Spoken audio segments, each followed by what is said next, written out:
സദാശിവസമാരംഭാം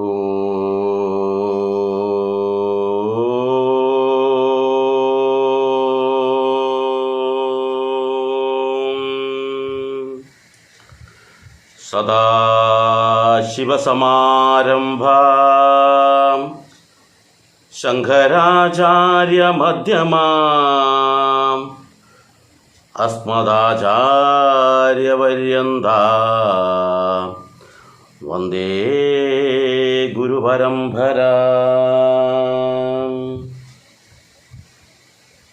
പ്രിയ കുടുംബാംഗങ്ങളെ, നമ്മുടെ സനാതനധർമ്മത്തിൻ്റെ മൂല്യവത്തായ ആചാരങ്ങളിലൊന്നാണ് പുലയും വാലായ്മയും.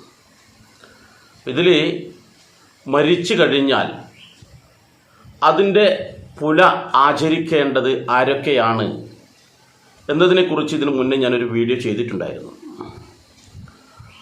അതിനോടൊപ്പം തന്നെ ഈ വീട്ടിൽ പുല ബാധിച്ചു കഴിഞ്ഞാൽ നിലവിളക്ക് കൊളുത്താൻ പാടുണ്ടോ, ആർക്കൊക്കെ അത് ചെയ്യാൻ പറ്റും എന്നതിനെക്കുറിച്ചും ഞാൻ മറ്റൊരു വീഡിയോ കൂടി ചെയ്തിട്ടുണ്ടായിരുന്നു. ഈ വീഡിയോ കണ്ട നിരവധി കുടുംബാംഗങ്ങൾ ആവശ്യപ്പെട്ടതിൻ്റെ അടിസ്ഥാനത്തിലാണ് പുതിയൊരു വീഡിയോയുമായിട്ട് ഞാൻ വരുന്നത്. അവരാവശ്യപ്പെട്ടത് ഇപ്രകാരമാണ്: മരിച്ച പുല ആരൊക്കെയാണ് ആചരിക്കേണ്ടതെന്ന് പറഞ്ഞു. എന്നാൽ അതേപോലെ തന്നെ ആചരിക്കുന്ന ഒരു ചടങ്ങാണ് ജനിച്ചു കഴിഞ്ഞാൽ ഉണ്ടാകുന്ന പുല, അല്ലെങ്കിൽ വാലായ്മ എന്ന് പറയുന്നു. അപ്പോൾ ഓരോ നാട്ടിലും ഓരോ തരത്തിലാണ് ഇത് ആചരിക്കുകയും ഒക്കെ ചെയ്യുന്നത്. അപ്പോൾ ഇത് എങ്ങനെയാണ് എന്ന് ചോദിച്ചുകൊണ്ട് നിരവധി ആൾക്കാർ എനിക്ക് പേഴ്സണലായിട്ട് വാട്സപ്പിലൂടെ മെസ്സേജ് അയച്ചിട്ടുണ്ടായിരുന്നു. എന്നാൽ പിന്നെ ആ ഒരു വിഷയം കൂടിയും നമുക്ക് സജ്ജനങ്ങളിലേക്ക് എത്തിക്കാം എന്നുള്ളത് കൊണ്ടാണ് ഇപ്പോൾ ഈ ഒരു വീഡിയോ ചെയ്യുന്നത്. ഞാൻ ആദ്യം തന്നെ പറയാൻ ആഗ്രഹിക്കുന്നത് എന്താണെന്ന് വെച്ചാൽ, ഈ വീഡിയോ ഞാൻ ചെയ്യുന്ന അവസരത്തിൽ, ഈ വീഡിയോ അല്ല, ഞാൻ ചെയ്തിരിക്കുന്ന ഓരോ വീഡിയോയും താല്പര്യമുള്ള ആൾക്കാർക്ക് അറിയാൻ താല്പര്യമുണ്ട്, അത് ജീവിതത്തിൽ പകർത്താൻ താല്പര്യമുണ്ട്, അവർക്ക് വേണ്ടിയുള്ളതാണ്. അതേ അവസരത്തിൽ ഇതൊക്കെ അന്ധവിശ്വാസമാണ്, അനാചാരമാണ്, ഇതിനൊന്നും ആവശ്യമില്ല, ഇതിൻ്റെ ചരിത്രപരമായ കാര്യങ്ങൾക്കൊന്നും പ്രസക്തിയില്ല, ഞങ്ങൾ എങ്ങനെയും ജീവിക്കും, ഞങ്ങളുടെ ഇഷ്ടത്തിനനുസരിച്ച് ജീവിക്കുന്നതിന് നിങ്ങളുടെ ഇടപെടൽ വേണ്ട, അങ്ങനെയുള്ള ആൾക്കാർ ഇത് സ്വീകരിക്കണമെന്നില്ല, അവർക്ക് വേണ്ടിയല്ല. ഇത് ഹിന്ദു വിഭാഗത്തിൽ അവരുടെ ആചാരങ്ങളെയും അനുഷ്ഠാനങ്ങളെയും ശ്രേഷ്ഠമായി കണ്ട് ജീവിതത്തിൽ പകർത്തുന്നു. പക്ഷേ അവർക്ക് പല ആൾക്കാർക്ക് ഇത് എങ്ങനെയാണ് ചെയ്യേണ്ടതെന്ന് അറിയില്ല. അങ്ങനെയുള്ള ആൾക്കാർക്ക് വേണ്ടിയാണ് എന്ന് ഞാൻ ആദ്യം ഓർമ്മിപ്പിക്കട്ടെ. ഇനി ചോദ്യം ഇവിടെ എന്താണ്? ജനിച്ചു കഴിഞ്ഞാൽ ഉണ്ടാകുന്ന ഒരു വീട്ടിലൊരു ശിശു ഉണ്ടായി, അല്ലെങ്കിൽ ഒരു സ്ത്രീ അവിടെ ഒരു പ്രസവം നടത്തി. ഈ പ്രസവം നടന്നു കഴിഞ്ഞാൽ നമ്മുടെ വീടുകളിലൊക്കെ ആചരിക്കുന്ന ഒരു പ്രക്രിയയാണ് വാലായ്മ അല്ലെങ്കിൽ പുല. എന്താണ് ഇത് എന്നാണ് ആദ്യം നമ്മൾ ചിന്തിക്കേണ്ടത്. നമ്മൾ മനസ്സിലാക്കേണ്ട ഒരു കാര്യം, മരിച്ചു കഴിഞ്ഞാലുള്ള പുല എന്ന് പറഞ്ഞാൽ എന്താണ് എന്ന് ഞാൻ പറഞ്ഞു. അത് യാതൊരു സംശയവുമില്ല. ആ പുല എന്ന് പറഞ്ഞാൽ അശുദ്ധിയാണ് എന്നർത്ഥം. പുല എന്ന് പറയുന്ന വാക്കിൻ്റെ തന്നെ അർത്ഥം അശുദ്ധി എന്നുള്ളതാണ്. എന്ന് കരുതി കഴിഞ്ഞാൽ ഒരു വീട്ടിൽ ഒരാൾ മരിച്ചു കഴിഞ്ഞാൽ ആ മരിച്ച വ്യക്തിയുടെ ശരീരം, അത് ഏതൊരാളായാലും വേണ്ടില്ല. എൻ്റെ അടുത്ത് ഈ കഴിഞ്ഞ വീഡിയോയുടെ അടിയിൽ 1-2 ആൾക്കാർ കമൻറ്റ് ഇട്ടിട്ടുണ്ടായിരുന്നു, ഇത് ഹിന്ദുക്കൾക്കിടയിലല്ലേ ഉള്ളൂ, മറ്റുള്ളവർക്കിടയിൽ ഇല്ലല്ലോ എന്ന്.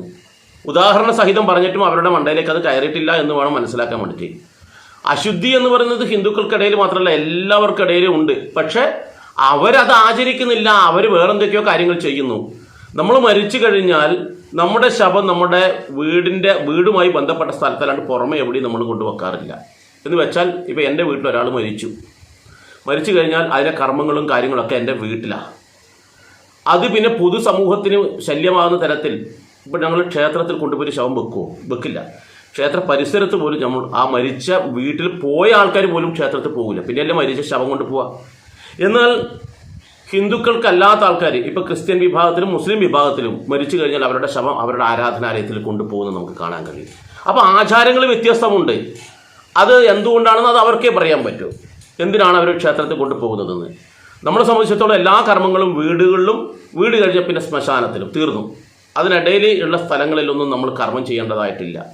പക്ഷെ അവരെന്ത് ചെയ്യും, അത് താങ്ങിയെടുത്തിട്ട് അവർ അവരുടേതായ പുണ്യകേന്ദ്രങ്ങളിൽ കൊണ്ടുപോയി അവിടെ വെച്ചിട്ട് അവിടുത്തെ ആചാര്യൻ അല്ലെങ്കിൽ പുരോഹിതന്മാർ അവരുടേതായ കർമ്മങ്ങളും ചെയ്യുന്നത് കാണാം. പക്ഷേ ഇതെല്ലാം നമ്മൾ പുരോഹിതൻ വീട്ടിലേക്ക് വന്നിട്ടാണ് ചെയ്യുന്നത് എന്നുള്ളത് കൂടി നമ്മൾ ഓർക്കണം. അപ്പോൾ ഇത് ഹിന്ദുക്കൾക്കിടയിൽ എന്ന് വെച്ചാൽ ഹിന്ദുക്കളുടെ എല്ലാ ആചാരങ്ങളും സയൻസാണ്, അല്ലെങ്കിൽ ശാസ്ത്രവുമായിട്ട് അത്രയേറെ ഇടപഴഞ്ഞു കിടക്കുകയാണ്. അതിലൊരു അപാകതയില്ല. അത് നമ്മൾ കൃത്യമായിട്ട് ചിന്തിക്കണം. നമ്മൾ വിമർശിക്കുന്ന ആൾക്കാർ വിമർശിച്ചോട്ടെ, അതൊന്നും വിഷയാക്കേണ്ടതില്ല. പക്ഷെ നമ്മളതിൽ ചിന്തിക്കണം, എന്താണ് ഈ ഒരു കർമ്മം ചെയ്യുന്നതിനുള്ള ഗുണം എന്താണ്? ആർക്കെങ്കിലും ദോഷമുണ്ടോ? നമ്മുടെ കർമ്മം ചെയ്യുമ്പോൾ ഒരാൾക്കും ദോഷമില്ല, ഒരാൾക്ക് തരത്തിൽ ദോഷം ഉണ്ടാകരുതേ എന്നുള്ളൊരു പ്രാർത്ഥനയാണ് നമ്മൾ ഇങ്ങനെയുള്ള കർമ്മം ചെയ്യാൻ തന്നെ കാരണം. ഇനി നോക്കാം, നമ്മൾക്ക് ഈ ജനിച്ച പുല അതെങ്ങനെയാണ് നമ്മൾ ആചരിക്കേണ്ടത്, അല്ലെങ്കിൽ ആർക്കൊക്കെയാണ് അത് ബാധിക്കുന്നത് എന്ന് നോക്കാം. പണ്ട് കാലങ്ങളിൽ ഇന്നത്തെ പോലെ ഹോസ്പിറ്റലുകളോ മറ്റു കാര്യങ്ങളോ ഒന്നും തന്നെ ഇല്ല. അപ്പോൾ സാധാരണഗതിയിൽ ഈ പ്രസവം നടക്കുന്നതെല്ലാം തന്നെ വീടുകളിലാണ്. ഇന്നത്തെ ആൾക്കാരോട് പറഞ്ഞാൽ അതൊക്കെ നിങ്ങൾ വെറുതെ പറയുന്നതാണ് എന്ന് പറയും. കാരണം ഇങ്ങനെ വിമർശിക്കുന്ന ആൾക്കാർക്ക് അങ്ങനെ ഉണ്ടല്ലോ. എന്നാൽ നമ്മൾ യാഥാർത്ഥ്യം മനസ്സിലാക്കേണ്ട വെച്ചാൽ പണ്ട് വീടുകളിൽ വന്ന് ആ പ്രസവം എടുക്കുന്ന ഒരു സ്ത്രീ ഉണ്ട്, അവരെ വയറ്റാട്ടി എന്നാണ് നമ്മൾ വിളിക്കാറ്. പ്രസവം എടുക്കാറായി കഴിഞ്ഞാൽ ഡോക്ടർമാരെ കാണിക്കുന്ന അന്ന് ഡോക്ടർമാർക്ക് ഒരു പ്രസക്തിയില്ല, ഇത് പ്രസവമായിട്ട് ബന്ധപ്പെട്ടിട്ട് ഒരു പ്രസക്തിയില്ല. നമ്മൾ നോക്കൂ, നമ്മൾക്ക് സാധാരണഗതിയിൽ ഒരു മനുഷ്യന് ഒരു തുമ്മലോ ജലദോഷം വന്നാൽ പോലും നമ്മൾ ഡോക്ടർക്ക് പോകാറുണ്ടെങ്കിൽ പ്രസവത്തിൻ്റെ ഇതിന് നമ്മൾ സ്വതവേ പണ്ട് കാലങ്ങളിൽ, ഇന്നെല്ലാവരും ഡോക്ടർക്ക് പോകുന്നുണ്ട്, ഇല്ലയെന്ന് പറഞ്ഞാൽ അതിന് മോശമായി കാണില്ലെന്ന് പണ്ട് കാലങ്ങളിൽ പോകാറില്ല. സാധാരണ മൃഗങ്ങളെപ്പോലെ തന്നെയാണ് ആ പ്രസവത്തിൻ്റെ സമയത്ത് അത് സുഖമായിട്ട് അങ്ങോട്ട് പ്രസവിക്കും. പണ്ട് ഈ പറയുമ്പോൾ ഓപ്പറേഷൻ ചെയ്തിട്ട് കുഞ്ഞിയെ പുറത്തെടുക്കുന്ന സമ്പ്രദായം പോലും ഇല്ല. ഇന്നൊക്കെ എന്ന് പറഞ്ഞാൽ പ്രസവിക്കാൻ ആകുന്ന സമയത്ത് തന്നെ പറയും തല തിരിഞ്ഞ് വരുന്നില്ല, അങ്ങനെയാണ് ഇങ്ങനെയാണെന്നൊക്കെ പറഞ്ഞിട്ട് അവർ പലതരത്തിലും ആ ഇത് കുട്ടിയെ എത്രയും പെട്ടെന്ന് ഓപ്പറേഷൻ ചെയ്തിട്ട് എടുക്കുക. പകരം എന്ത് ചെയ്യും, ഡോക്ടർക്ക് ഭീമമായ തുക കിട്ടും, ഹോസ്പിറ്റലിന് വലിയൊരു പൈസ കിട്ടും, പാവപ്പെട്ടവൻ്റെ കീശ കീറും എന്ന് മാത്രം. പക്ഷേ എങ്ങനെയാണ് ഒരു പ്രസവ സ്ത്രീ എങ്ങനെയാണ് കഴിയേണ്ടത്, ഏത് വിധത്തിലാണ് അവരുടെ ആ കാലഘട്ടത്തിലെ ജീവിത രീതികളെന്നൊക്കെ വളരെ കൃത്യമായിട്ട് പറഞ്ഞു തരുന്നുണ്ട്. ആ വിധത്തിൽ നമ്മൾ ചെയ്യുകയാണെങ്കിൽ ഒരു കാരണവശാലും നമ്മൾക്ക് പ്രസവം ഓപ്പറേഷൻ ആകില്ല. പണ്ട് കാലങ്ങളിൽ അങ്ങനെ ഈ വയറ്റാട്ടി വന്ന് വീടുകളിൽ പറഞ്ഞു കൊടുക്കാറുണ്ടായിരുന്നു. എന്തോ ആവട്ടെ. അപ്പോൾ ആ കാരണത്തെ തന്നെ പണ്ട് കാലങ്ങളിൽ ഈ വയറ്റാട്ടിക്ക് വളരെയേറെ പ്രാധാന്യമുണ്ടായിരുന്നു. അവർ വീടാന്തരം കയറിയിട്ട് ഇങ്ങനെ ഈ പ്രസവ അടുക്കാറായ സ്ത്രീകൾക്കുള്ള മരുന്നിൻ്റെ ശുശ്രൂഷ അവർ പറഞ്ഞു കൊടുക്കും. അതുപോലെ തന്നെ അവരുടെ ജീവിത രീതികൾ പറഞ്ഞു കൊടുക്കും. മാത്രമല്ല ആ വീടുകളിൽ ഇപ്പോൾ ഒരു പ്രസവം നടക്കുന്ന വീടുകളിൽ ഒരുപടി കുടുംബാംഗങ്ങളുണ്ടാവും. അറിയാമല്ലോ, പണ്ട് വലിയ വീടായിരിക്കും, അതിൽ നിരവധി തലമുറകളായിട്ട് ആൾക്കാർ താമസിക്കുന്നുണ്ടാവും. ഇന്നിപ്പോൾ ഒരു ഭാര്യയും ഭർത്താവും അവർ ജോലി സംബന്ധമായിട്ട് ഇപ്പോൾ പട്ടണത്തിൽ താമസിക്കുന്നുണ്ടാവാം. അവർ ഗർഭിണിയായി കഴിഞ്ഞാലും ചിലപ്പോൾ അച്ഛനെയും അമ്മയെ ഫോൺ വിളിച്ചിട്ട് ആ പ്രസവിക്കാനാകുമ്പോൾ ഹോസ്പിറ്റലിലേക്ക് കൊണ്ടുവരുന്നു എന്നല്ലാതെ, ഇപ്പോൾ വിദേശത്തായാലും എവിടെയായാലും ആ സമയമാകുമ്പോൾ ഇന്ന ദിവസമാണ് ഡോക്ടർ പറഞ്ഞിട്ട് പ്രസവിക്കാനായിട്ടത് എന്ന് പറഞ്ഞാൽ ചിലപ്പോൾ ആ പെൺകുട്ടിയുടെ അച്ഛനോ അമ്മയോ അല്ലെങ്കിൽ ചെറുക്കൻ്റെ അമ്മയോ ആരെങ്കിലും അവിടെ വന്നിട്ട് തൽക്കാലം അവിടെ നിൽക്കുന്നു. അവർക്കൊരു റോൾ ഇല്ലാത്തൊരവസ്ഥയാണ്. പണ്ട് അങ്ങനെ ആയിരുന്നില്ല. ഈ ആവുന്ന സമയത്ത് തന്നെ ഇവർക്ക് വേണ്ട പരിചരണവുമായിട്ട് വയറ്റാട്ടി വരുന്നത് മാത്രമല്ല കുടുംബത്തിലെ എല്ലാവരും ഉണ്ടാവും. കാരണം അന്ന് കൂട്ടുകുടുംബ സമ്പ്രദായമായിരുന്നു, അതെല്ലാവർക്കും അറിയാലോ. അങ്ങനെ കൂട്ടുകുടുംബത്തിലായതുകൊണ്ട് അവിടെ നിരവധി ആൾക്കാർ പ്രസവം കഴിഞ്ഞവരാണ് ഉണ്ടാവുക. അമ്മയുണ്ടാവും, അതുപോലെ തന്നെ വല്യമ്മച്ചിമാരുണ്ടാവും, മുത്തശ്ശിമാരുണ്ടാവും, അങ്ങനെ നിരവധി ആൾക്കാർ അവിടെ ഉണ്ടാവും. അപ്പോൾ ഈ ഒരു കുട്ടിക്ക് പ്രസവം ആകുന്നതിന് മുമ്പ് തന്നെ അവർ ഓരോ ആൾക്കാരും പല തരത്തിലുള്ള നിർദ്ദേശങ്ങൾ ഇവർക്ക് കൊടുക്കുക. ഇങ്ങനെ ചെയ്തു കഴിഞ്ഞാൽ ഇന്ന ഗുണങ്ങളാണ്, അങ്ങനെ ചെയ്യല്ല കുട്ടി, ഇങ്ങനെ ഈ ഇടത് വശം ചെരിഞ്ഞ് കിടക്കണം, വലത് വശം ചെരിഞ്ഞ് കിടക്കരുത്, കമിഴ്ന്ന് ഇങ്ങനെ ഓരോ കാര്യങ്ങൾ അവർക്ക് പറഞ്ഞു കൊടുക്കും. നിങ്ങൾ ഇങ്ങനെ ചെയ്യണം എന്നൊക്കെ പറയുന്നുണ്ട്. അവരുടെ നിർദ്ദേശം അനുസരിച്ച് ആ കുട്ടിക്ക് എല്ലാ സമയത്തും ആ പെൺകുട്ടിയുടെ ചുറ്റിലുമായിട്ട് നിരവധി കണ്ണുകൾ അവർക്ക് സംരക്ഷണം ഏകിക്കൊണ്ടുണ്ടാവും. ഓരോ കർമ്മങ്ങൾ ചെയ്യുമ്പോൾ ഇത് ഇങ്ങനെ ചെയ്യൂ, അങ്ങനെ ചെയ്യരുതെന്നൊക്കെ പറഞ്ഞ് നേരായ വഴിക്ക് കൊണ്ടുവരും. ഇന്ന് ആരാ പറഞ്ഞു കൊടുക്കുന്നത്? ഒന്നും പറഞ്ഞു കൊടുക്കാനില്ല. അതുകൊണ്ട് തന്നെയാണ് ഓപ്പറേഷൻ കൂടുന്നത്. അപ്പോൾ ഇങ്ങനെ ആ കുടുംബത്തിൽ വെച്ചിട്ടൊരു പ്രസവം നടക്കുന്ന സമയത്ത് വയറ്റാട്ടി വന്ന് ആ കുട്ടിയെ പുറത്തെടുക്കുന്ന സമയത്ത്, ഇത് ഞാൻ നേരത്തെ പറഞ്ഞു, വീടുകളിൽ വെച്ചാണ് നടക്കാറ്. അങ്ങനെ ആ വീടുകളിൽ വെച്ചിട്ട് ആ പ്രസവം നടന്നു കഴിഞ്ഞാൽ പിന്നെ 10 ദിവസം ഈ നവജാത ശിശു ഉണ്ടല്ലോ, ചെറിയ കുട്ടിയാണ്. നമുക്കറിയാം കുട്ടികൾക്ക് പെട്ടെന്ന് തന്നെ ഇൻഫെക്ഷൻ ആവും. പലരും വരികയും, കാരണം ചില പല സ്ഥലങ്ങളിൽ കറങ്ങിയിട്ടൊക്കെ നടന്നിട്ടൊക്കെ വരും. ഇപ്പോൾ പട്ടണത്തിൽ പോകുന്ന, കടകളിൽ പോകുന്നു, ഓഫീസുകളിൽ പോകുന്നു, ഹോസ്പിറ്റലിൽ വർക്ക് ചെയ്യുന്ന ആൾക്കാരുണ്ടാവും, അങ്ങനെ പലതരത്തിൽ വർക്ക് ചെയ്യുന്ന, സ്കൂളിൽ പോകുന്ന ആൾക്കാരുണ്ടാവും. ഇവർ പലരും ആ വീട്ടിൽ നിന്നും പുറത്തേക്ക് പോകും. ഈ പുറത്തേക്ക് പോയി കഴിഞ്ഞാൽ അവർ അതേപടി കയറി വരും. ഈ കയറി വരുമ്പോൾ ഇവരിൽ പലതരത്തിലുള്ള, പുറത്ത് നമുക്കറിയാലോ പലതരത്തിലുള്ള രോഗാണുക്കൾ ഉണ്ടാവും പുറത്ത് സ്ഥലങ്ങളിൽ. ഇപ്പോൾ ഒരു ഹോസ്പിറ്റലിൽ പോകുന്ന ആൾക്കാരാണെങ്കിൽ അവിടെയുള്ള ആൾക്കാരായിട്ട് ഇടപഴകുന്നുണ്ടാവാം. ഒരു വിദ്യാലയത്തിൽ പോകുന്ന കുട്ടിക്കെന്ന് വെച്ചാൽ ആ വിദ്യാലയത്തിൽ വരുന്ന മറ്റു കുട്ടികളായിട്ട് ഇടപഴകുന്നുണ്ടാവാം. അപ്പോൾ രാവിലെ മുതൽ വൈകിട്ട് വരെ കുട്ടി വെളിയിലാണ് ഉണ്ടാകുന്നത്. അതുപോലെ തന്നെ ഒരു ജോലി, സാധാരണ നാടൻ പണിക്ക് പോകുന്ന ആൾക്കാരും പുറത്ത് പോയിട്ട് ആൾക്കാരായിട്ട് ഇടപഴകുന്നു. അങ്ങനെ പല സ്ഥലങ്ങളായിട്ട് ഇടപഴകി അവരുടെ ശരീരം മുഴുവൻ തന്നെ അത്തരത്തിലുള്ള രോഗാണുക്കളും കൊണ്ടായിരിക്കും അവർ തിരിച്ചു വരുന്നുണ്ടാവുക. അതുകൊണ്ടാണല്ലോ നമ്മൾ രാവിലെ വൈകിട്ട് കുളിക്കുന്നതിന് ശരീരശുദ്ധി വരുന്നതിന് നമ്മുടെ ശുദ്ധിക്ക് വേണ്ടിയിട്ടാണ്. അപ്പോൾ ഇങ്ങനെ വരുന്ന ആൾക്കാർ ഈ പ്രസവം കഴിഞ്ഞ് അവിടെ കിടക്കുന്ന കുട്ടിയുണ്ടല്ലോ, ആ കുട്ടിക്കരികിലേക്ക് പോകാനും സാധ്യതയുണ്ട്.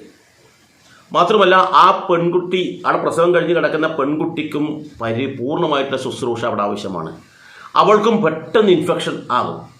അപ്പോൾ അവളുടെ അരികിലേക്കോ അതുപോലെ തന്നെ ഈ കുട്ടിയുടെ അരികിലേക്കോ ആരും തന്നെ ആ അവസരത്തിൽ പോകൂല. ഈ വീട്ടിലെ ആൾക്കാർ വെളിയിലേക്ക് പോകൂല. കാരണം വെച്ചാൽ വെളിയിലേക്ക് പോയി കഴിഞ്ഞാൽ ഇത്തരത്തിലുള്ള രോഗാണുക്കളും കൊണ്ട് വന്നു കഴിഞ്ഞാൽ ഈ വീട്ടിലെ കുട്ടിക്കും അമ്മയ്ക്കും ദോഷം ചെയ്യുമെന്നുള്ളത് കൊണ്ടാണ് ആരും വെളിയിലേക്ക് പോകാത്തത്. അവരോട് പറയും, എന്താണ് ഇവർക്ക് ആ കുട്ടിക്ക് ഈ ഗർഭപാത്രത്തിൽ നിന്ന് പുറത്തേക്ക് വന്ന കുട്ടിക്ക് ആ പ്രകൃതിയുമായി ഇണങ്ങിച്ചേരണം എന്നുണ്ടെങ്കിൽ ഒരു 10 ദിവസം സമയം വേണം. ആ 10 ദിവസം കൊണ്ട് കുട്ടിക്ക് ആ പ്രകൃതിയിലുള്ള എല്ലാ കാര്യങ്ങളും കണ്ട് അല്ലെങ്കിൽ അതിനുള്ള പ്രതിരോധ ശേഷി നേടിയെടുക്കാൻ ആ കുട്ടിക്ക് പഠിക്കുന്നു, അല്ലെങ്കിൽ കുട്ടിക്ക് കഴിയുന്നു.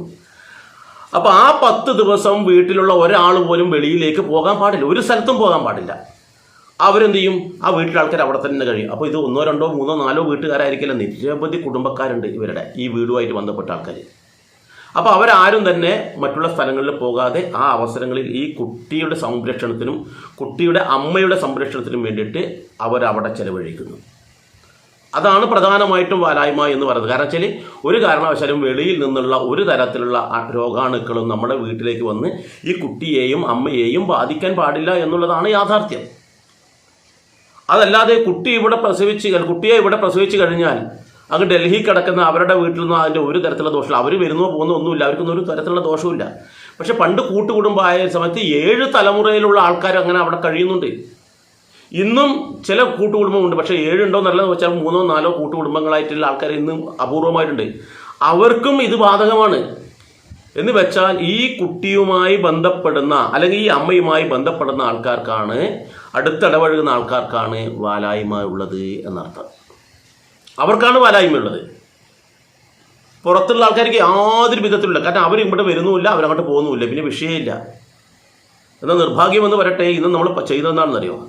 എൻ്റെ വീട്ടിലൊരു കുട്ടി ജനിച്ചു കഴിഞ്ഞാൽ എൻ്റെ ബന്ധുമിത്രാദികളെല്ലാം തന്നെ പണ്ട് കാലങ്ങളിൽ കൂട്ടുകുടുംബമായിട്ട് 7 തലമുറ അനുഷ്ഠിച്ചിരുന്ന കാര്യങ്ങൾ ഇന്നത്തെ ഇതിൽ അണുകുടുംബമായിട്ട് ഒറ്റക്കൊറ്റയ്ക്ക് താമസിക്കുന്ന ആൾക്കാരും ആചരിക്കുന്നു എന്നുള്ളതാണ് നമുക്കുള്ള ഒരു അബദ്ധം. നമ്മൾക്ക് മാത്രമുള്ളൊരു പ്രത്യേകത എന്താണെന്ന് വെച്ചാൽ നമ്മുടെ ആചാരങ്ങളും നമ്മുടെ അനുഷ്ഠാനങ്ങളും ചില കാലത്തിനനുസരിച്ച് നമ്മൾക്ക് മാറ്റം വരുത്താൻ പറ്റും. അന്ന് നമുക്ക് ഗുണമാണ്, ഇന്ന് അത് നമുക്ക് ദോഷമാണെങ്കിൽ നമുക്ക് തിരുത്താൻ പറ്റും. അത് നമുക്ക് സ്വാതന്ത്ര്യമുണ്ട്. പക്ഷെ മറ്റ് സെമിറ്റിക് മതങ്ങളിൽ അങ്ങനെയില്ല. പണ്ട് നമ്മുടെ പുസ്തകത്തിൽ ഇങ്ങനെ എഴുതിയിട്ടുണ്ട്, അതിൽ യാതൊരു വിധത്തിലും മാറ്റവും പാടില്ല, അത് അതേപടി ചെയ്യണം എന്നാണ് ശഠിക്കുന്നത്. എന്നാൽ ഈ നിയമങ്ങളെല്ലാം ഉണ്ടാക്കിയത് ആർക്ക് വേണ്ടിയിട്ടാണ്? നമ്മുടെ ഗുണത്തിന് വേണ്ടിയിട്ടാണ്. ഈ പുലയും വാലായ്മയും ഉള്ളത് എന്തിനു വേണ്ടിയിട്ടാണ്? നമ്മുടെ ഗുണത്തിന് വേണ്ടിയിട്ടാണ്. വാലായ്മ അനുഷ്ഠിക്കുന്നത് ആർക്ക് വേണ്ടിയിട്ടാണ്? നമ്മുടെ വീട്ടിലുള്ള ചിലപ്പോൾ നമ്മുടെ ഭാര്യയാവാം, അല്ലെങ്കിൽ നമ്മുടെ മകളാവാം, അതല്ലെങ്കിൽ നമ്മുടെ അമ്മയാവാം, അല്ലെങ്കിൽ നമ്മുടെ സഹോദരിയാവാം. ഇങ്ങനെയുള്ള ആൾക്കാരാണ് ഉണ്ടാവുക. മാത്രമല്ല പണ്ട് കാലങ്ങളിൽ പ്രസവം എന്ന് പറഞ്ഞാൽ 8ഉം 9ഉം കുട്ടികളെ പ്രസവിക്കുന്ന അമ്മമാരൊക്കെ ഉണ്ടായിട്ടുണ്ട്. ഇന്നത്തെ പോലെയല്ല, ഇന്ന് 1ഉം 2ഉം ഒതുങ്ങി. പണ്ടങ്ങനെ 10ഉം 12ഉം പ്രസവിച്ച അമ്മമാരുണ്ടായിട്ടുണ്ട്. അപ്പോൾ അവർക്കൊക്കെ ചില ആ വീടുകളിലൊക്കെ തന്നെ ഈ ഒരുപാട് തലമുറയിൽ ആൾക്കാർ ഒന്നിച്ച്, ചിലപ്പോൾ ഒരു വീട്ടിൽ തന്നെ 2ഉം 3ഉം ആൾക്കാർ, കൂട്ടുകുടുംബമാകുമ്പോൾ 2ഉം 3ഉം ആൾക്കാരൊക്കെ പ്രസവിച്ചിട്ടുണ്ടാകും. അപ്പോൾ ഇവർക്കൊന്നും ഒരു കാരണവശാലും അങ്ങനെ പുറം ലോകവുമായിട്ട് അവരന്തരം ആ സമയത്ത് ബന്ധപ്പെടാൻ പാടില്ല. ബന്ധപ്പെടാതിരിക്കാൻ കാരണം പുറമേ നിന്നുള്ള ആ അശുദ്ധമായിട്ടുള്ള അണുക്കൾ നമ്മുടെ വീട്ടിലേക്കോ നമ്മുടെ ശരീരത്തിലേക്കോ വരാതിരിക്കണം. നമ്മുടെ കുട്ടിക്കോ അല്ലെങ്കിൽ നമ്മുടെ ഭാര്യക്കോ അല്ലെങ്കിൽ സഹോദരിക്കോ അല്ലെങ്കിൽ ആ പ്രസവം കഴിഞ്ഞ പെൺകുട്ടിക്കോ ബാധിക്കാതിരിക്കണം എന്നുള്ളതാണ് യാഥാർത്ഥ്യം.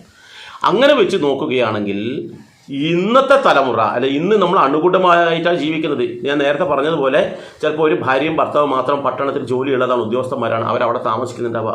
പ്രസവത്തിനോടനുബന്ധിച്ച് അവളുടെ അമ്മ അല്ലെങ്കിൽ അവൻ്റെ അമ്മ അവരോടൊപ്പം വന്ന് നിൽക്കുന്നുണ്ടാവുക. അപ്പോൾ അങ്ങനെ വന്ന് നിൽക്കുന്ന അവസരത്തിൽ പ്രസവം കഴിഞ്ഞ് ഈ കുട്ടിയെയും ഈ അമ്മയെയും പ്രസവം നടക്കുന്ന സമയത്ത് നോക്കൂ, അവരെ ICUലായിരിക്കും ചിലപ്പം, അല്ലെങ്കിൽ അവരെ പ്രത്യേകിച്ചൊരു മുറിയിലായിരിക്കും. അവിടെ ഭർത്താവിന് പോലും അങ്ങോട്ട് കയറാൻ വിടാറില്ല. കാരണം പെട്ടെന്ന് ഇൻഫെക്ഷൻ ആവുന്നത് കൊണ്ടാണ്. നമുക്കറിയാലോ ഹോസ്പിറ്റൽ അവസ്ഥ. അപ്പോൾ അങ്ങനെയുള്ള ആ കുട്ടിയെ കൊണ്ടുപോയി കഴിഞ്ഞാൽ അവർ വളരെയേറെ ശുദ്ധിയുള്ള ഒരു സ്ഥലത്താണ് ഇവരെ പാർപ്പിക്കുക. ഒരു മുറിയിൽ വളരെയേറെ ശുദ്ധിയായിട്ട് കാറ്റും വെളിച്ചും ഒക്കെ കിട്ടുന്ന നല്ല ശുദ്ധിയുള്ള സ്ഥലത്ത് വേണം അവരെ പാർപ്പിക്കാൻ എന്നാണ് പറയുന്നത്. അപ്പോൾ ഇത്തരത്തിൽ അവർ വീട്ടിലേക്ക് വന്നു. ഇപ്പോൾ ഹോസ്പിറ്റലിൽ നിന്നാണല്ലോ പ്രസവം.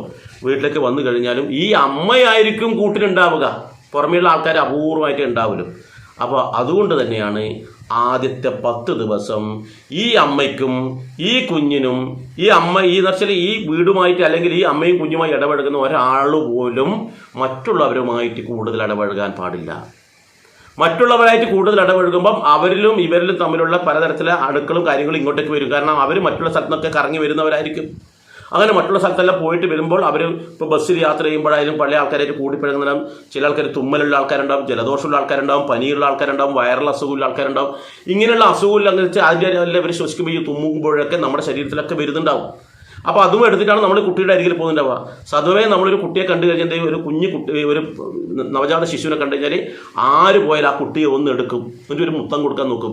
അപ്പോൾ ആ അവസരത്തിൽ ചിലപ്പോൾ തുമ്മലോ ജലദോഷമോ കാര്യങ്ങളൊക്കെ ഇല്ല ആൾക്കാർ, അല്ലെങ്കിൽ ഈ അണുക്കൾ മറ്റുള്ളവരിൽ നിന്നും വാങ്ങിച്ച ആൾക്കാർ അവരുടെ ശരീരത്തിൽ പേറി വന്നിട്ട് ഈ കുട്ടിക്ക് ഫ്രീ ആയിട്ട് കൊടുക്കും. മാത്രമല്ല ഇത് അമ്മയെയും ബാധിക്കുന്നു. അമ്മയ്ക്കും ഒരു ദോഷം ഉണ്ടാകാൻ പാടില്ല. അമ്മയ്ക്ക് ദോഷം ഉണ്ടായിക്കഴിഞ്ഞാൽ കുട്ടിക്ക് മുലപ്പാൽ പോലും കൊടുക്കാൻ പറ്റില്ല. അങ്ങനെ ഒരു അവസ്ഥയുണ്ട്. അപ്പോൾ അതുകൊണ്ടാണ് ഇത്തരത്തിൽ ആ കുട്ടിയുടെയും അമ്മയുടെയും സംരക്ഷണത്തിന് വേണ്ടി ഈ കുട്ടിയും ഈ അമ്മയുമായി ഇടപഴകുന്ന ഒരാൾ പോലും പുറം ലോകത്തിലുള്ള ആൾക്കാരുമായി ആദ്യത്തെ 10 ദിവസത്തിൽ ബന്ധപ്പെടാൻ പാടില്ല എന്ന് പറയുന്നത്. അതാണ് ശരിക്കും ഇന്ന് നമ്മൾ നടത്തേണ്ടുന്ന വാലായ്മ. പണ്ടും ഇങ്ങനെ തന്നെയായിരുന്നു നടത്തിയിരുന്നത്. പക്ഷെ പണ്ട് നമുക്ക് കൂട്ടുകുടുംബമായതുകൊണ്ട് നിരവധി ആൾക്കാർ ആ തരത്തിൽ വാലായ്മ അനുഷ്ഠിച്ചു. ഇന്ന് അണുകുടുംബമായതുകൊണ്ട് ഈ പറയുന്ന ആൾക്കാർ മാത്രമേ അനുഷ്ഠിക്കേണ്ടതായിട്ടുള്ളൂ. അതല്ലാതെ ഇപ്പോൾ ഇവിടെ ഒരാൾ പ്രസവിച്ചു, അവരുടെ സ്വന്തം പ്രസവം കഴിഞ്ഞ് അവരുടെ സ്വന്തം ചേച്ചിയായിരിക്കാം, അവർ ഡൽഹിയിലായിരിക്കും, അവർ വാലായ്മ അനുഷ്ഠിക്കേണ്ട ആവശ്യമില്ല. അവർക്ക് ഈ പറയുന്ന അശുദ്ധി അവർ കാരണം ഈ വീട്ടിൽ ഒരാൾക്കും അശുദ്ധി ഇല്ല. അതുപോലെ തന്നെ ഈ കുട്ടിയുടെ അച്ഛൻ ഈ വീട്ടിൽ ആരാണോ ഇല്ല അല്ലെങ്കിൽ ഈ കുട്ടിയുടെ പ്രസവിക്കുന്ന പെൺകുട്ടിയുണ്ടല്ലോ, ഈ പ്രസവിക്കുന്ന പെൺകുട്ടിയുടെ അച്ഛനും അമ്മയ്ക്കും ഇവരോട് ഒന്നിച്ചുണ്ടെങ്കിൽ മാത്രമേ വാലായ്മ അനുഷ്ഠിക്കേണ്ടതുള്ളൂ. അല്ലെങ്കിൽ ഈ ചെറുപ്പക്കാരൻ്റെ വെച്ചാൽ ഈ കുട്ടി ഈ പ്രസവം കഴിഞ്ഞ പെൺകുട്ടിയുടെ ഭർത്താവിൻ്റെ അമ്മ അച്ഛൻ ഇവർക്കും അത് ബാധിക്കില്ല. ഈ പ്രസവം കഴിഞ്ഞ പ്രസവം നടത്തിയ പെൺകുട്ടിയുടെ സഹോദരന്മാർക്ക് പോലെ ബാധിക്കില്ല. ഇനി എത്ര അടുപ്പമുള്ളവരായപ്പോലും ഈ പറയുന്ന വാലായ്മ ബാധിക്കില്ല. എന്തുകൊണ്ട്? ഇവരവിടെ ഒന്നിച്ച് നിൽക്കാത്തത് കൊണ്ട് മാത്രം. അതല്ല, ഇവരൊപ്പം ഒന്നിച്ച് നിൽക്കാൻ വേണ്ടിയിട്ട് വേറെ ഏതെങ്കിലും ഒരാളുണ്ടെങ്കിൽ ആരാണോ ഈ കുട്ടിയെ പരിചരിക്കുന്നത്, ഈ വീട്ടിലുള്ള ഈ പെൺകുട്ടി പ്രസവം നടത്തിയ വീട്ടിലുള്ള എല്ലാവർക്കും വാലായ്മയുണ്ട്. അത് എൻ്റെ രക്തമല്ലല്ലോ, അത് എൻ്റെ അനുജൻ്റെ ഭാര്യയാണ്. അനുജൻ്റെ ഭാര്യ പ്രസവിച്ചു കഴിഞ്ഞാൽ എനിക്ക് വാലായ്മയില്ല എന്ന് പറയാൻ പറ്റില്ല. കാരണം ഈ അനുജൻ്റെ ഭാര്യയും ഈ പറയുന്ന ആൾക്കാരെല്ലാം ഒരു വീട്ടിലാണ് താമസിക്കുന്നതെങ്കിൽ അവരെ ബാധിക്കുന്നത്. എന്ന് വെച്ചാൽ ഈ വീട്ടിലുള്ള എല്ലാവർക്കും, ഈ വീടിന് വെളിയിലില്ല, ഈ 10 ദിവസം ഈ വീടുമായിട്ട് യാതൊരു അടുപ്പമില്ലാത്ത ഒരാൾക്കും ഈ വാലായ്മ ബാധിക്കില്ല. അപ്പോൾ അതുകൊണ്ടാണ് ജനങ്ങളുമായിട്ടുള്ള സംസർഗത്തിലൂടെ അണുക്കൾ ഇവിടത്തേക്ക് വരാതിരിക്കാൻ വേണ്ടി മാത്രമാണ് വാലായ്മ. എന്ന് വെച്ചാൽ ഈ കുട്ടിയുടെയും അമ്മയുടെയും സംരക്ഷണത്തിന് വേണ്ടിയാണ് വാലായ്മ. അപ്പോൾ അതുകൊണ്ട് തന്നെ ഇവർ പുറം നാടുകളിൽ അല്ലെങ്കിൽ പുറം സ്ഥലങ്ങളിൽ ചന്തകളിലേക്കോ ജനങ്ങൾ കൂടുതൽ എവിടെയും പോകാൻ പാടില്ല എന്നുള്ളത് കൊണ്ടാണ് ക്ഷേത്രങ്ങളിലും പോകാൻ പാടില്ല എന്ന് പറയാൻ കാരണം. ക്ഷേത്രങ്ങളിലും പോകാൻ പാടില്ല എന്ന് പറയാൻ കാരണം അത്ര മാത്രമേ ഉള്ളൂ. കാരണം ഈ ക്ഷേത്രങ്ങളിലും നിരവധി ആൾക്കാർ വരുന്നുണ്ട്, അവരിലൂടെയും നമ്മളെ ഈ കുട്ടിയിലേക്ക് ഇത് എത്താൻ പാടില്ല എന്നുള്ളത് കൊണ്ട് മാത്രം. അപ്പോൾ ഈ ഒരു അവസരത്തിൽ നമുക്ക് വീണ്ടും ചില അശ്രദ്ധ വരാറുണ്ട്. കാരണം വെച്ചാൽ കുട്ടി ജനിച്ചു എന്ന് പറഞ്ഞാൽ ഉടൻ തന്നെ വീട്ടിലേക്ക് നിരവധി ആൾക്കാർ ഒഴുകിയെത്തും. ശരിക്കും കുട്ടിയെ ഈ അവസരത്തിലും ആൾക്കാർ കാണിക്കാൻ പാടില്ല എന്നാണ് പറയുന്നത്. കുട്ടിയെ പൂർണ്ണചന്ദ്രനെ കാണിക്കേണ്ട ദിവസമുണ്ട്. അതൊക്കെ പിന്നെ നമ്മുടെ ഷോഡശ സംസ്കാരത്തെക്കുറിച്ച് നമ്മുടെ മറ്റേ ചാനലിൽ പഠന ഗ്രൂപ്പുണ്ടല്ലോ, നമ്മുടെ സനാതന ധർമ്മത്തെക്കുറിച്ച് പഠനത്തിൻ്റെ ഒരു ഗ്രൂപ്പുണ്ട്, അല്ലെങ്കിൽ ഒരു ചാനലുണ്ട്, ആധ്യാത്മികം സനാതനം എന്ന് പറയുന്ന ഒരു ചാനലുണ്ട്. ആ ചാനലിൽ ഈ വിഷയത്തെക്കുറിച്ചൊക്കെ ഷോഡശ സംസ്കാരത്തെക്കുറിച്ചും നമ്മുടെ മറ്റുള്ള പഠനത്തെക്കുറിച്ചിട്ടുള്ള വിഷയങ്ങളൊക്കെ ആ ചാനലിലാണ് ഉണ്ടാവുക. അപ്പോൾ ആ ഒരു ഇതിൽ കൃത്യമായിട്ട് പറയുന്നുണ്ട്, ഞാനിതിവിടെ അത് പറയുന്നില്ല. എന്നിരുന്നാലും നമ്മൾ പ്രത്യേകം ശ്രദ്ധിക്കേണ്ട ഒരു കാര്യം എന്താണെന്ന് വെച്ചാൽ, വാലായ്മ എന്ന് പറയുന്ന ജനിച്ച പുല ആചരിക്കേണ്ടത് നമ്മുടെ ഈ വീട്ടിൽ അല്ലെങ്കിൽ എവിടെയാണോ കുട്ടി ജനിച്ചത് ആ ജനിച്ച വീട്ടിലെ കുട്ടിയും കുട്ടിയുടെ അമ്മയും ആ വീട്ടിലുള്ള ആരാണോ നിത്യവും ഇവരെ പരിചരിക്കുന്നത് അവരും മാത്രമേ വാലായ്മ ആചരിക്കേണ്ടതായിട്ടുള്ളൂ. എന്നാൽ ഈ വാലായ്മ ഇപ്പോൾ കുട്ടി ജനിച്ചതിൻ്റെ സന്തോഷാധിക്യത്താൽ നമ്മൾ മുട്ടായി വിതരണം ചെയ്യുന്നുണ്ട്, നമ്മൾ പായസം വിതരണം ചെയ്യാറുണ്ട്. ഈ കാര്യങ്ങളൊക്കെ തന്നെ ഈ വീട്ടിൽ വെച്ച് നടത്താതിരിക്കുക. പലരും കുട്ടിയെ കാണാൻ വേണ്ടി വരുന്നുണ്ടെങ്കിലും ആദ്യത്തെ 10 ദിവസം കുട്ടിയെ പൊതുപ്രദർശനത്തിന് വെക്കാതിരിക്കുക. വരുന്ന പലരിൽ നിന്നും പലതരത്തിലുള്ള അസുഖങ്ങളുള്ളവരുണ്ടാവാം, അല്ലെങ്കിൽ പല സ്ഥലത്തും പോയി വരുന്നവരായിരിക്കാം. അതുകൊണ്ട് തന്നെ അവരിലൂടെ ഈ കുട്ടിക്ക് പെട്ടെന്ന് പലതരത്തിലുള്ള അസുഖങ്ങൾ ബാധിക്കാം. അതുകൊണ്ട് ഈ അമ്മയെയും ഈ കുട്ടിയെയും അല്ലെങ്കിൽ ആ വീട്ടിലേക്ക് ഒരു 10 ദിവസത്തേക്ക് മറ്റുള്ളവരെ വരാതിരിക്കുക, അല്ലെങ്കിൽ അവരെ ഇങ്ങോട്ടേക്ക് ആ വാലായ്മയുടെ പേരിൽ മാറ്റി നിർത്താനുള്ളൊരു സംവിധാനം, അവരെ മാറ്റി നിർത്താൻ വേണ്ടി തന്നെയാണ് ഈ വാലായ്മ. അവിടെ വന്ന് ആ കുട്ടിയെ കാണുന്നുണ്ടെങ്കിൽ ആർക്കും കാണുന്നതിൽ തെറ്റൊന്നുമില്ല, കാണാം. എങ്ങനെ? കുളിച്ച് ശുദ്ധിയോട് കൂടിയിട്ട് മറ്റുള്ളവരായിട്ട് ഇടപഴകാതെ നേരെ നമ്മൾ ക്ഷേത്രത്തിലേക്ക് എങ്ങനെയാണ് പോകാറ്? ക്ഷേത്രത്തിലേക്ക് പോകുന്ന വ്യക്തി കുളി കഴിഞ്ഞ് ശുദ്ധിയോട് കൂടിയിട്ട് മറ്റുള്ളവരുമായിട്ട് ഇടപഴകാതെ നേരെ ഭഗവാന്റെ മുന്നിലേക്ക് പോകുന്നത് പോലെ കുളി കഴിഞ്ഞ് ശുദ്ധിയോട് കൂടിയിട്ട് മറ്റ് അണുക്കളൊന്നും നമ്മുടെ ശരീരത്തിൽ പ്രവേശിക്കുന്നില്ല എന്ന് ഉറപ്പ് വരുത്തിയിട്ട് ഇന്നലെ ഇട്ട വസ്ത്രമല്ല, നമ്മൾ ക്ഷേത്രത്തിൽ പോകുമ്പോൾ ശുഭ്ര വസ്ത്രമല്ല ധരിക്കുന്നത്, അതുപോലെ വേണം ഒരു കുട്ടിയെയും അമ്മയെയും പോയി കാണാൻ. അപ്പം അങ്ങനെ പോയി കാണുന്നതുകൊണ്ട് ദോഷം വരുന്നില്ല. കാരണം എന്താ? അവരുടെ ശരീരം പൂർണ്ണമായിട്ടും ശുദ്ധിയാണ്, അവരുടെ ശരീരത്തിലെ വസ്ത്രങ്ങളും ശുദ്ധിയാണ്, അതുകൊണ്ട് തന്നെ ദോഷം വരുന്നില്ല. അല്ലാത്ത തരത്തിൽ ഒരാൾ പോലും ഈ പറയുന്ന 10 ദിവസം ഈ കുട്ടിയുടെയോ അമ്മയുടെയോ അരികിലേക്ക് പോകാൻ പാടില്ല. അതാണ് ശരിക്കുള്ള വാലായ്മ. അപ്പോൾ ഈ വാലായ്മ എന്താണെന്ന് നമ്മൾ കൃത്യമായി മനസ്സിലാക്കണം. ഇതൊക്കെ ചെയ്യുന്നത് നമ്മുടെ നന്മയ്ക്കാണ്. ആരാണോ വാലായ്മ ആചരിക്കേണ്ടത് അതിന് ഈ വാലായ്മ എന്ന് പറയുന്ന ചടങ്ങും പുല എന്ന് പറയുന്ന ചടങ്ങും ആ വീട്ടുകാരുടെ നന്മയ്ക്ക് വേണ്ടിയിട്ടും അതുപോലെ സമൂഹത്തിലെ ജനങ്ങളുടെ നന്മയ്ക്കും വേണ്ടിയാണ്.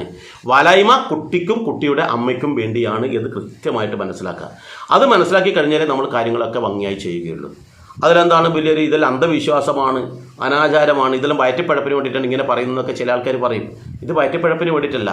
കാരണം നമ്മുടെ ഒരു തരത്തിലുള്ള 5 പൈസ നമ്മൾ അനാവശ്യമായിട്ട് നമുക്ക് ചിലവ് വരാൻ പാടില്ല. രോഗം വന്നിട്ട് ഹോസ്പിറ്റലിൽ പോകാൻ ഇടവരരുത്. ഈ നവജാത ശിശു മരുന്ന് കഴിക്കാൻ, കാരണം ചെറിയ കുട്ടിക്ക് നവജാത ശിശുവിന് ഒരു കാരണവശാലും അലോപ്പതി മരുന്നോ മറ്റുള്ള മരുന്നുകളോ ആദ്യ കാലഘട്ടത്തിൽ കൊടുക്കാൻ ഇടവരരുത്. പ്രസവം കഴിഞ്ഞിരിക്കുന്ന സ്ത്രീക്കായാലും ആ അവസരത്തിൽ വീര്യം കൂടിയ ഇംഗ്ലീഷ് മരുന്ന് കഴിച്ചു കഴിഞ്ഞാൽ പലതരത്തിലുള്ള സൈഡ് എഫക്റ്റ് ഉണ്ടാവും. ആ ഒരു കാരണത്താൽ മറ്റുള്ളവരുമായിട്ട് ഇടപഴകുന്നത് ആ വീട്ടിലുള്ള ആൾക്കാർ പ്രത്യേകം ശ്രദ്ധിക്കുക. ആദ്യത്തെ 10 ദിവസം ഒരു കാരണവശാലും മറ്റുള്ളവരെ നമ്മുടെ വീട്ടിലേക്ക് ക്ഷണിക്കുകയോ ആ കുട്ടിക്ക് സമ്മാനം കൊടുക്കുകയോ ഒന്നും ചെയ്യാതെ അതിനായിട്ടൊരു ദിവസമുണ്ട്, അതിനു വേണ്ടി മാത്രമായിട്ടൊരു ദിവസമുണ്ട്.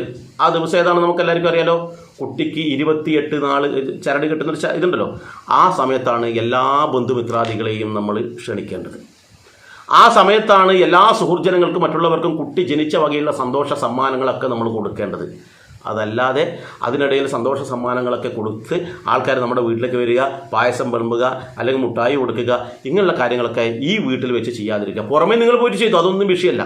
ഇങ്ങനെ ചെയ്യുന്നത് 100% നമ്മുടെ മാത്രം ഗുണത്തിനാണ് എന്ന് നമ്മൾ ചിന്തിക്കുക. ഹിന്ദുക്കൾക്കിടയിലുള്ള എല്ലാ ആചാരങ്ങളും അവനവൻ്റെ ഗുണത്തിന് വേണ്ടിയിട്ടാണ്. ആരാണോ ആചരിക്കുന്നത് അവൻ്റെ ഗുണത്തിന് വേണ്ടിയിട്ടാണ്. ഈ പുല എന്ന് പറയുന്നത് തന്നെ ഞാൻ പറഞ്ഞു അശുദ്ധി എന്നുള്ളതാണ് എന്നുള്ളത്. അപ്പോൾ ചെറിയ ആൾക്കാർ ഇവിടെ കമൻ്റായിട്ട് ഇട്ടിട്ടുണ്ട്, അതായത് മരിച്ച പുല എന്ന് പറയുന്ന ഒരു വീഡിയോ ഉണ്ടല്ലോ, അതിൻ്റെ താഴെ കമൻ്റായിട്ട് ഇട്ടു, ഈ പുല എന്ന് പറയുന്നത് പിന്നെ അത്രയും മോശമായൊരു വാക്കാണോ, പുലയനും പുലയും എല്ലാം ഒന്നായിട്ടാണോ നിങ്ങൾ കണക്കാക്കുന്നത് എന്നൊക്കെ പറഞ്ഞിട്ടുണ്ട്. പുലയും പുലയനും രണ്ടും രണ്ടാണ്. പുലയെന്ന് പറഞ്ഞാൽ അത്ര മോശം വാക്കൊന്നുമല്ല, നല്ല ശ്രേഷ്ഠമായിട്ടുള്ളതാണ്. കാരണം ഈ പുലയന്മാരെയാണല്ലോ ഹരിജനം എന്ന് പറയുന്നത്. ഹരിജനം എന്ന് പറയുന്ന കാരണം തന്നെ പുലയന്മാരെയാണ്. എന്നുവെച്ചാൽ ഹരിയുടെ ജനം, സാക്ഷാൽ മഹാവിഷ്ണുവിൻ്റെ ഏറ്റവും പ്രിയപ്പെട്ടവർ. കാരണം മഹാവിഷ്ണു എന്ന് പറഞ്ഞാൽ സൃഷ്ടിയുടെ സൃഷ്ടിയുടെ സ്ഥിതിയുടെ ദേവനാണ്, എല്ലാവരും സംരക്ഷിക്കുന്ന ദേവനാണ് മഹാവിഷ്ണു. അതുപോലെ ഇവിടുത്തെ സർവ്വചരാചരങ്ങളായിട്ടുള്ള എല്ലാ മനുഷ്യന്മാർക്കും ജീവജാലങ്ങൾക്കും വേണ്ടുന്ന എല്ലാ ഉപ്പ് മുതൽ കർപ്പൂരം വരെ ഉണ്ടാക്കിയിട്ട് വയലിൽ പണിയെടുത്ത് കഷ്ടപ്പെടുന്നവനാണ് ആര്? ഈ പറയുന്ന സാധാരണ ശൂദ്രന്മാരെന്ന് പറയുന്ന അല്ലെങ്കിൽ താഴെക്കടയിലെ ആൾക്കാർ. അവരില്ലെങ്കിൽ മറ്റാരും ഇല്ല, അവരാണ് നമ്മുടെയൊക്കെ നിലനിൽപ്പ്. അതാണ് മഹാവിഷ്ണുവിൻ്റെ ഏറ്റവും പ്രിയപ്പെട്ട ആൾക്കാർ ഹരിജനം എന്ന് പറയാൻ ഈ മഹാത്മാഗാന്ധി പറയാൻ കാരണം. ഹരിയുടെ ജനങ്ങളില്ലെങ്കിൽ മറ്റാരുമില്ല. അപ്പോൾ അവരെ നമ്മൾ പുലയരെന്ന് വിളിച്ചിട്ട് ഇവിടെ പരിഹസിക്കുന്നുണ്ട്. ചില ആൾക്കാർ കമൻ്റ് ഇട്ടു, പുലയനും പുലയും ഒന്നല്ലേ എന്നെല്ലാം പറഞ്ഞിട്ട്.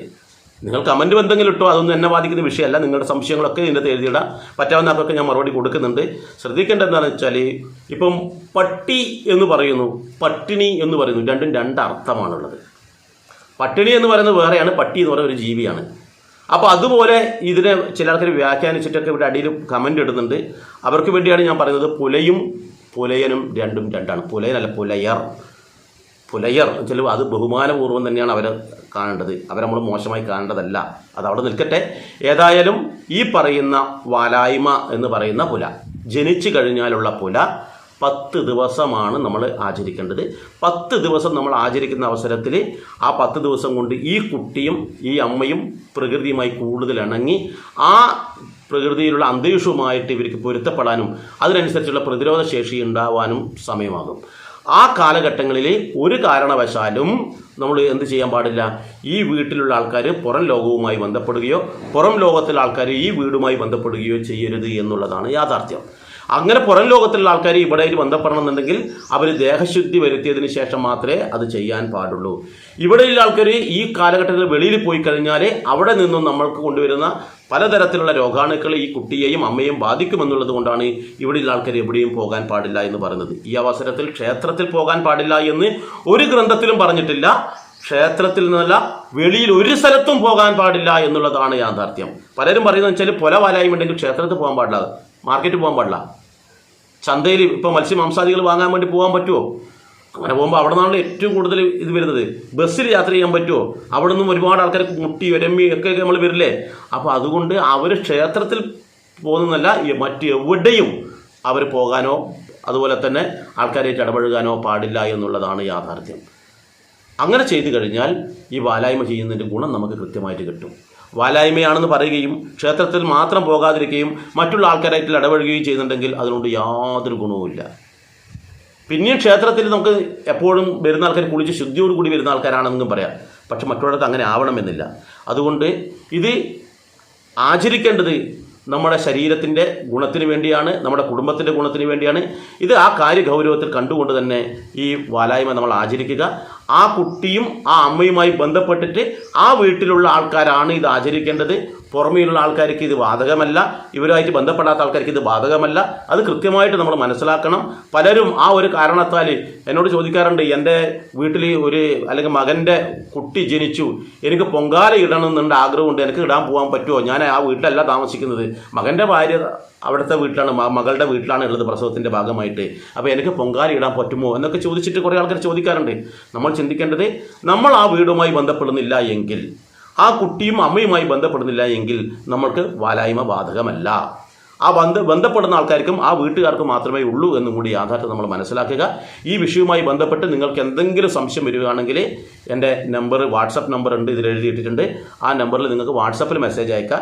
ഇതിൻ്റെ കമൻറ്റ് ബോക്സിൽ ഇടുന്ന അവസരത്തിൽ ചിലപ്പം വിശദീകരിച്ച് പറയേണ്ടതായിട്ടുണ്ടാവും. ചില ആൾക്കാരുടെ മറുപടി കുറച്ച് വിശദീകരിക്കേണ്ടതുണ്ടാവും.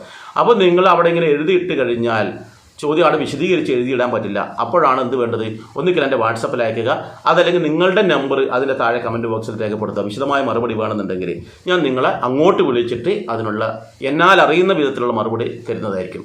ഈ വിഷയവുമായി ബന്ധപ്പെട്ടിട്ട് നിങ്ങളുടെ സംശയങ്ങൾ രേഖപ്പെടുത്തുക, അഭിപ്രായങ്ങൾ രേഖപ്പെടുത്തുക. ഇഷ്ടപ്പെടുകയാണെങ്കിൽ നിങ്ങൾ പരമാവധി ആൾക്കാർക്ക് അയച്ചു കൊടുക്കുക.